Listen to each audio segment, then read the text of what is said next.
Yes, first of all, I'm really excited and I'm really happy that my team was here to support me because without them, probably we were not even finishing in the for the sprint for the win. There was a quite strong breakaway. They took a big gap.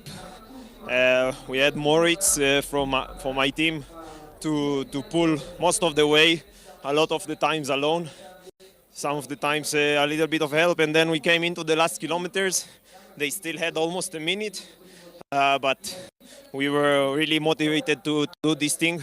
All the team was full gas supporting me, did a crazy job, and I did a good sprint to the final.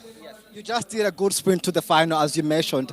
What do you think the strategy you used? How do you prepare for this stage specifically?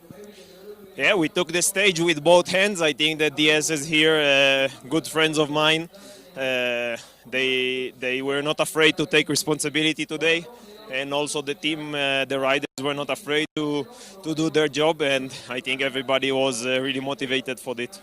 This is not the first time in Rwanda. You have been going through Tour du Rwanda so many times right now. How do you think about Rwanda? How have you been seeing Rwanda since you came in and started preparing yourself?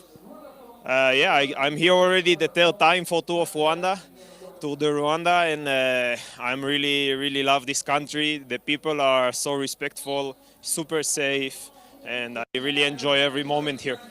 Thank you so much. Good luck. This is the first stage. Hopefully, I'm going to be winning even the others. Thank you.